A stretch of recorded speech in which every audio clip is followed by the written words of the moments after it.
The interesting thing about the sacred symbols, as you can see from the ones that we've got circling us, is that there are certain basic geometric forms, and all these geometric forms were used in the sacred symbols to evoke a spiritual energy. But they also have a physical energy that's inherent in the form itself. So you're basically dealing with the four fundamental forms, which is a circle, a square, a triangle, and an intersecting pair of lines.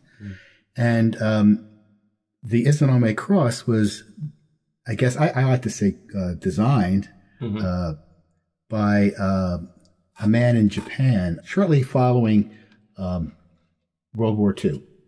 And he was a spiritual teacher and renowned philosopher in Japan. His name was Mokichi Okada.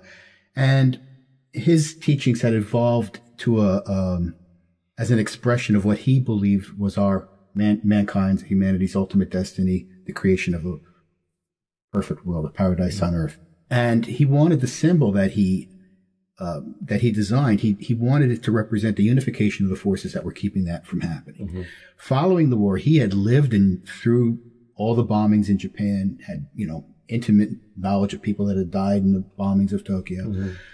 So he perceived the fundamental imbalances between the East and the West. And to some extent, we can see that even in modern, where the East has changed, but it still seems to be the fundamental conflict is between East and West. So he wanted to create a symbol that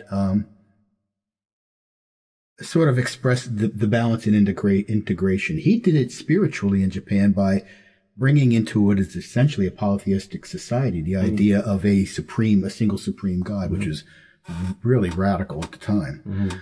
And so the Izanami Cross is actually right above me on the upper left corner of the screen. And you will see it. It actually integrates in, as I've adopted it for my own purposes, in developing an understanding of, the fundamental nature of the universe energetically. And when you see it, it combines the first four harmonics. You start with the circle, which is unity, or God, source. And then the second harmonic is duality, which is the intersection of the horizontal and vertical.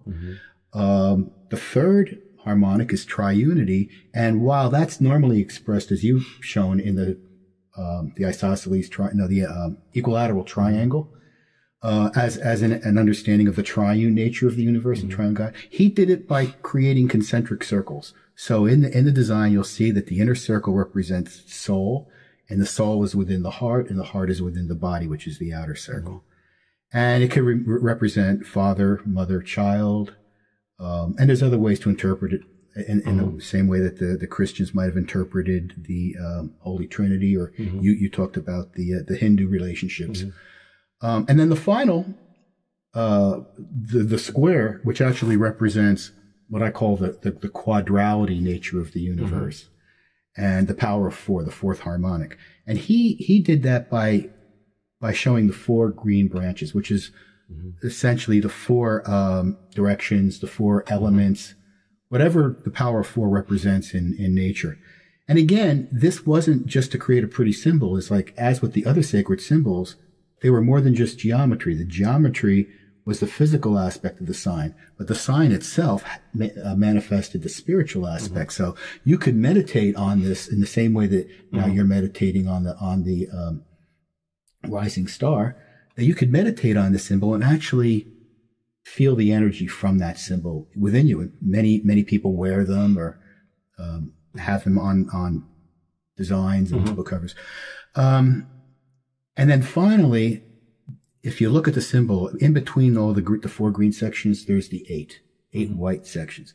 And what that is, that's like the second power of quadrality, and that's the power of eight. And that's a very important thing in Japanese culture, all Eastern cultures, was that eight symbolized, I wouldn't say completion in the same way that nine would represent completion in the metaphysical teachings, but it did represent the idea of everything. Integration. Everything, because once you got to eight, you had the four directions and you had the midpoints between them, which means at that point you could have any variation between. And what's really interesting about that is that relates to the ancient Greeks, where Aristotle created an arrangement where he had the four four energies, the four elements, and between them he had the four qualities. So that also became the power of 8.